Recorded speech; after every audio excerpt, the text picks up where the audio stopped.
오늘도 하루의 첫 시간 우리 하나님 앞에 성별해드리는 여러분 모두에게 우리 하나님께서 주시는 은혜와 또 사랑과 능력이 오늘도 함께 하시기를 주님의 이름으로 간절히 축원합니다. 오늘은 마가복음 14장 1절부터 9절까지 말씀을 중심으로 기억되는 신앙인이라는 제목으로 함께 말씀의 은혜를 나누기를 원합니다. 자, 오늘 말씀은 우리가 익히 많이 들었고 잘 알고 있다 생각하는 말씀입니다.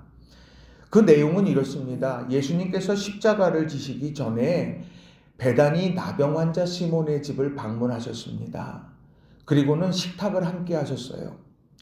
그때 한 여자가 매우 값진 향유 한 옥합, 그것을 깨뜨려서 예수님의 머리에 부었습니다. 예수님은 그것을 가리켜서 내게 좋은 일이라고 말씀하시고 이제 장례를 준비하는 일이다 라고 그렇게 칭찬하셨죠. 그런데 반대로 제자들 또 거기에 있었던 사람들은 화를 내어서 서로 말하기를 왜 이 향유를 허비하냐 이렇게 이야기를 하고는 그걸 팔아서 바로 가난한 사람들에게 나누어 주어야 되지 않겠냐 이렇게 이야기하면서 여인을 책망했습니다. 그런데 예수님께서는 도리어 이 여인이 행한 일을 칭찬하시면서 이렇게 축복을 하셨습니다. 9절 말씀입니다. 내가 진실로 너희에게 이르노니 온 천하에 어디서든지 복음이 전파되는 곳에는 이 여자가 행한 일도 말하여 그를 기억하리라 하시니라. 복음이 전파되어지는 곳마다 이 여인이 지금 한 일은 기억될 거다. 이렇게 축복하셨다는 거죠. 우리가 신앙생활하면서 다른 사람들에게 기억되는 것보다 이 주님의 칭찬, 그 주님으로부터 시작되어지는 칭찬으로 기억된다. 이거는 너무도 아름답고 복된 일이라는 거예요. 그래서 저는 오늘 이런 기억되는 신앙인이 되기 위해서 우리가 기억해야 될 중요한 교훈의 메시지, 그걸 두 가지로 오늘 여러분들과 함께 좀 나누고 싶습니다. 자, 첫 번째로는요, 사랑으로 시작된 믿음의 행동이 기억된다는 거예요. 사랑으로 시작된 믿음의 행동이 기억된다라는 겁니다. 그러니까 시작은 뭐냐? 사랑으로부터 시작해야 돼요. 그리고요, 그것이 행동으로 옮겨질 때에는요, 믿음이 수반돼야 되는 겁니다. 그래서 이런 거룩한 행위, 거룩한 섬김은요, 사랑과 믿음이라고 하는 것 두 가지가 같이 가게 됩니다. 마리아는요, 예수님에 대한 사랑, 그것이 있었습니다. 자, 3절에 보면 예수께서 베다니 나병 환자 시몬의 집에서 식사하실 때에 이렇게 말씀합니다. 나병 환자가 베다니의 한 집에서 함께 살아가는 것, 그건 말이 안 되는 겁니다. 그것은 격리되어져야 돼요. 그런데 이 사람이 이 베다니 나병 환자 시몬의 집에서 예수님이 식사한다. 이건 뭐냐? 나병에 걸렸던 사람이지만 그가 치유되어졌고 그 치유를 받은 그 사람과 예수님이 같이 식사를 하고 계시다는 것을 말씀하는 거고, 그리고 그 여인, 마리아죠. 이 여인이 지금 그것을 기억하고 옥합을 깨뜨리고 있다는 거예요. 예수님을 바라볼 때에 얼마나 감격스럽겠습니까? 저 예수님이 아니셨으면, 저 예수님이 없으셨으면 내가 어떻게, 우리 가정이 어떻게 살아날 수 있었을까? 그런 생각을 하며 감사했을 거예요. 그 사랑을 어떻게든 내가 보답해야지. 그 받은 사랑을 내가 어떻게든 표현해야지. 그리고는 식사하고 계시는 예수님에게 자신이 지금까지 300데나리온, 1년 노동자의 1년 연봉과도 같은 귀하고 값진 그 향유를 그 식사하는 자리에서 깨뜨렸고 예수님의 머리에 부었다는 거예요. 그것이 그가 할 수 있는 사랑의 표현이었던 거예요. 그렇게 사랑으로 시작됐고 믿음으로 그것을 깨뜨렸다는 거죠. 이게 얼마나 아름다운 일입니까? 자, 그런데 오늘 그 상황을 보면서 제자들이 이렇게 이야기를 합니다. 4절 5절에 보면 어떤 사람들이 화를 내어 서로 말하되 어찌하여 이 향유를 허비하는가? 이 향유를 300데나리온 이상에 팔아 가난한 자들에게 줄 수 있었겠도다 하며 그 여자를 책망하는지라. 곁에 있는 사람들은 그것을 이해하지 못했다라는 겁니다. 예수님과 함께 있는 이 시간인데, 예수님과 함께 걸어가고 있는 십자가의 길인데 그것을 이해하지 못했다는 거예요. 그런데 예수님께서 뭐라고 말씀하시느냐? 그것을 가리켜서 6절에 이렇게 말합니다. 예수께서 이르시되 가만두라. 너희가 어찌하여 그를 괴롭게 하느냐? 그가 내게 좋은 일을 하였느니라. 예수님 자신에게 좋은 일이었다라고 그렇게 이야기합니다. 그거면 다 아닙니까? 그거면 다 예수님께서 좋아하시고 기뻐하시면 되는 것 아니냐는 거예요. 그런데 오늘 예수님이 그렇게 말씀하실 때에는 분명한 이유가 있었어요. 십자가의 길에서 예수님께서 겪고 있는 정말 십자가의 그 길에서 어두운 그늘들이 있었습니다. 십자가의 길을 걷기 위해서 직면해야 되는 상황이지만 예수님의 마음은 너무너무 힘들었어요. 자, 14장 1절을 보시면 이틀이 지나면 유월절과 무교절이라 대제사장들과 서기관들이 예수를 흉계로 잡아 죽일 방도를 구하며, 종교 지도자들이 지금 예수님을 흉계로 잡아 죽이려고 계책을 세우고 있는 상황입니다. 시간도 아주 분명하게 정해졌어요. 이틀이 지나면 유월절과 무교절인데 그때 죽일 방도를 우리 이제 뭐하고 생각해보자 하고서 모여 있어요.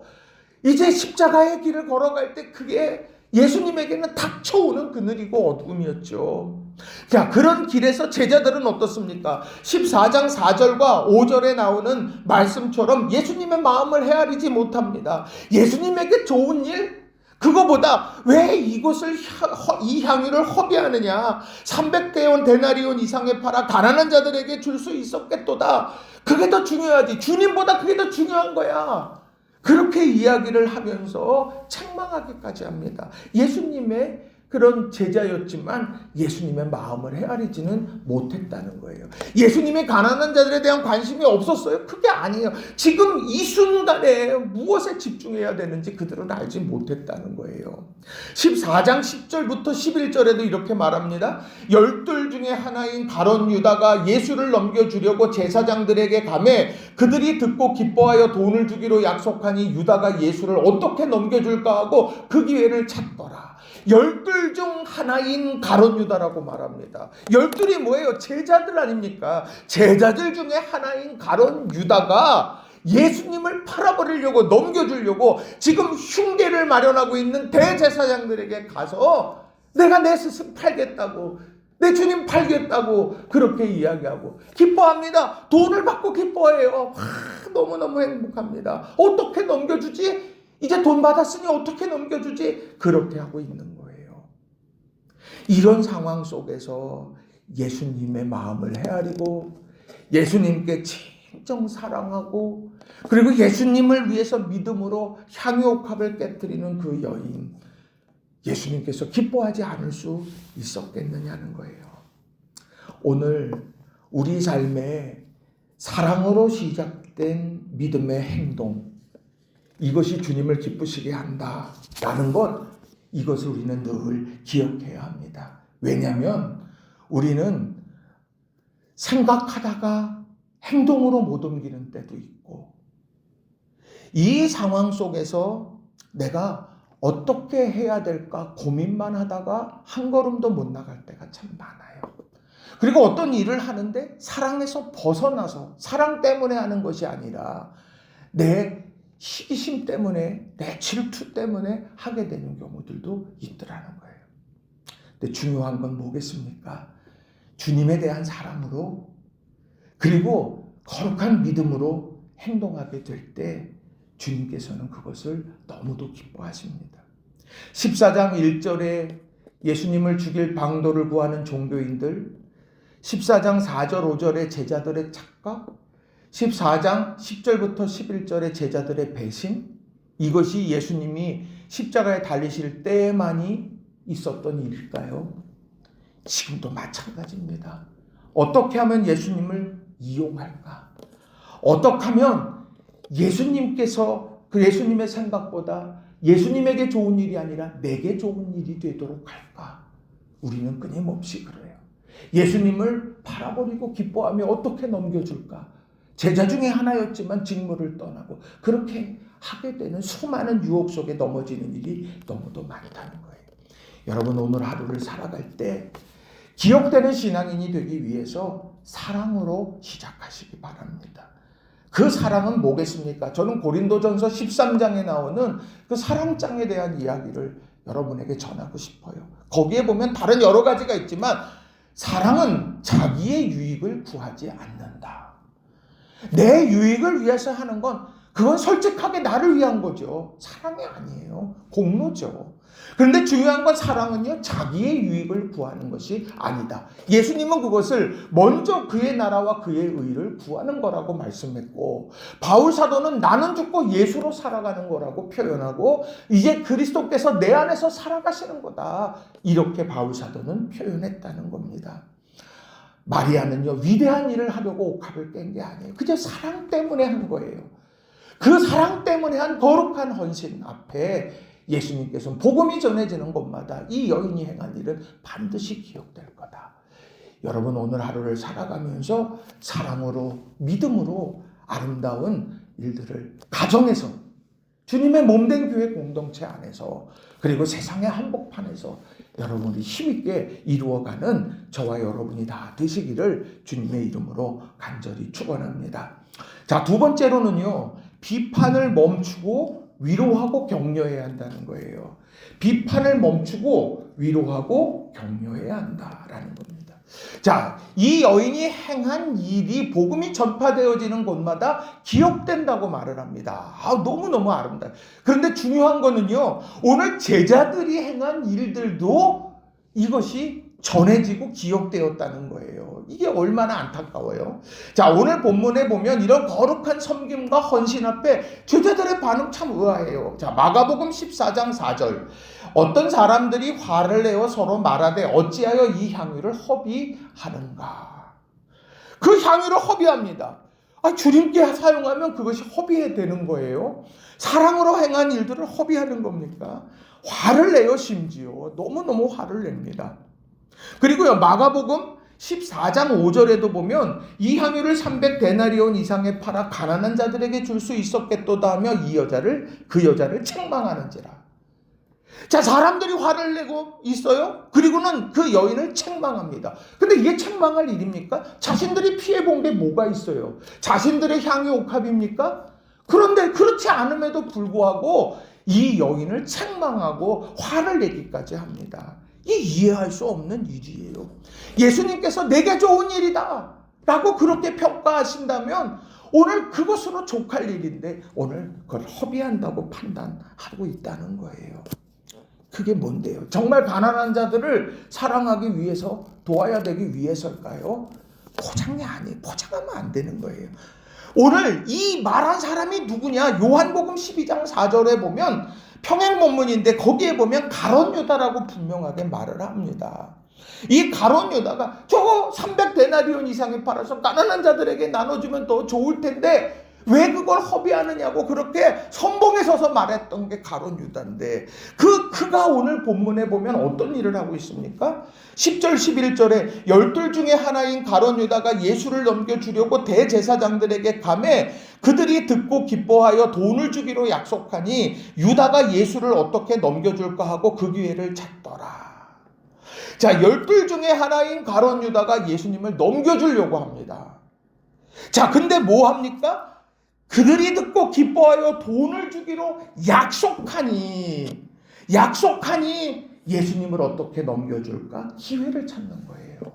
이게 얼마나 어처구니 없는 일입니까?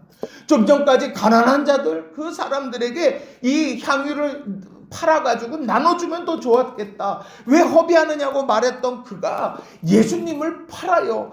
자신을 사랑하고 자신을 제자로 불러주셨고 그리고 그와 함께 지금까지 걸어왔던 예수님을요 대적자들에게 자신이 자신 발로 찾아가서 내가 넘겨주겠다고 말하고 돈을 받기로 약속을 합니다. 계약했다는 이야기예요. 그리고 돌아와서 예수님을 어떻게 넘겨줄까 하고 호시탐탐 기회를 노리고 있다는 거예요. 그의 마음의 중심이 그렇다는 거예요.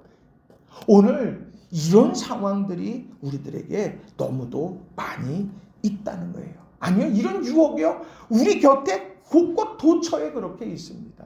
비판하고 책망하고 그것에 대해서 폄하하고 우리 그런 여러 가지 일들 하나하나들의 이면의 중심에 놓고 보게 되면 바로 이런 가룟 유다와 같은 마음들이 우리 안에 있을 때가 너무도 많다는 거예요. 이걸 하나님 앞에 솔직하게 내어 놓아야 한다는 거예요. 비판과 평가와 책망은 해요. 그런데 나는 행하지 않아. 우리 그렇다면 가룟 유다의 마음을 지금 갖고 있는 거예요. 바라기는 우리 성도님들, 이것이 주님 앞에서도 또한 기억된다. 복음이 전해지는 곳마다 기억된다. 여러분 이걸 꼭 기억해야 합니다. 히브리서 10장 24절은 힘들고 어려운 박해시대에 이렇게 하라고 말을 해요. 서로 돌아보아 사랑과 선행을 격려하고 사랑과 선행하는 걸 격려하고 칭찬하고 위로하고 정말 힘을 보태고, 이게 바로 믿음의 공동체의 모습이고 주님이 기뻐하시는 일일진데, 그런데 우리는 오늘 책망하고 화를 내고 할 때가 있다는 거죠. 바라기는 우리 성도님들, 비판과 평가와 책망과 물론 다 폄하하고 여러 가지 일들이 우리 가운데에서 자꾸 내 입술에서 나온다. 우리가 그런 상황 속에서 다시 한번 돌아보고, 이게 주님이 기쁘신 일인가 아니면 내 자신에게 기쁜 일인가, 이걸 돌아보고 다시 한번 우리가 비판과 폄하는 멈추고, 그리고 믿음 안에서 칭찬과 위로와 또한 섬김으로 함께 나아가는 우리 모든 성도님들이 다 되시기를 주님의 이름으로 간절히 축원합니다. 우리 가정은 어떻다? 또 우리 배우자는 어떻다? 우리 자녀는 어떻다? 우리 부모는 어떻다? 또 우리 교회는 어떻다? 우리 누구 함께하는 신앙인 누구는 어떻다? 우리 나라는 어떻다? 우리 대통령 대선에 나온 후보들은 어떻다? 어떻다? 그렇게 여러 이야기하기 전에 정말 우리가 기억해야 될 건, 우리가 믿음 안에서 우리 한 사람 한 사람이 주님 앞에 바로 설 수 있는 저와 여러분이 다 되시기를 바랍니다. 말씀을 정리합니다. 오늘 이 마리아 기억되는 신앙인이죠. 이 사람은 사랑으로 시작했고 믿음의 결단으로 헌신했습니다. 우리는 이걸 기억해야 돼요. 위대한 일을 하고자 한 게 아니라 사랑으로 일했더니 위대한 일이 된 겁니다. 우리 한 사람의 기도가, 한 사람의 예배가, 한 사람의 헌신이 아무도 알아주지 않아도 그것을 통해서 이루어지는 놀라운 역사가 있다. 가정에서도 마찬가지입니다. 가족들에게 비판과 폄하, 책망, 이것보다 정말 사랑으로 섬기며 살아갈 수 있는 저와 여러분이 되기를 바랍니다. 말씀을 준비하면서 야고보서 2장 20절 공동번역 말씀을 생각했어요. 이 어리석은 사람이여, 행동이 뒤따르지 않는 믿음은 아무 소용이 없다는 것을 알고 싶습니까? 오늘 행동이 뒤따르지 않는 믿음, 우리의 삶을 바꾸는 건 행동이 뒤따르는 믿음입니다. 그리고 사랑으로 시작하는 것이고요. 그리고 비판과 책망 대신 위로와 사랑으로 세워가는 거예요. 이걸 다시 한번 마음에 깊이 새기고 오늘 여러분들 머문 자리에서 이 역사를 마음껏 이루어 가시는 소명자들이 다 되시길 주님의 이름으로 간절히 축원합니다. 기도하겠습니다.